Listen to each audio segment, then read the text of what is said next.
રાજુલા નગરપાલિકાના નેજા હેઠળ તિરંગા યાત્રાનું આયોજન કરવામાં આવ્યું હતું।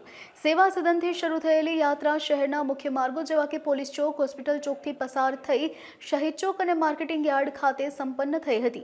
આ યાત્રામાં ધારાસભ્ય હીરા સોલંકી, નાયબ કલેક્ટર બરાસર, મામલતદાર પુરોહિત સહિત નગરપાલિકાના પ્રમુખ, ઉપપ્રમુખ અને સદસ્યો તેમજ ચેમ્બર ઓફ કોમર્સના વેપારીઓ, વિશ્વ હિન્દુ પરિષદ, બજરંગ દળ અને પોલીસ સ્ટાફના જવાનો પણ જોડાયા હતા।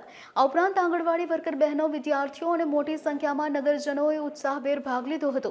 ધારાસભ્ય હીરાભાઈ સોલંકીએ જણાવ્યું કે યુવાનોમાં દેશપ્રેમ જગાડવા અને આઝાદીનું મહત્વ સમજાવવા માટે તિરંગા યાત્રાનું દર વર્ષે આયોજન કરવામાં આવે છે।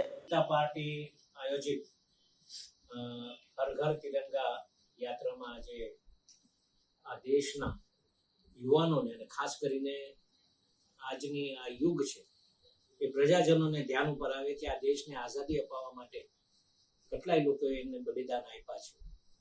એમની બલિદાનને યાદ કરવા માટે આજના બાળકોને આપણા તિરંગા યાત્રાનું મહત્વ સમજાઈ રહે એના માટેને આજે હર ઘર તિરંગાની યાત્રા રાજુલા મુકામે રાખવામાં આવી હતી અને આ યાત્રામાં સંપૂર્ણપણે અધિકારીગણ, પદાધિકારીગણ, સંપૂર્ણપણે ભારતીય જનતા પાર્ટીના કાર્યકર્તાઓ જોડાયા અને પાર્ટીના હમણાં મવડી મંડળના સૂચના મુજબ આજની આ તિરંગા યાત્રાની રેલીનું આયોજન થયું છે।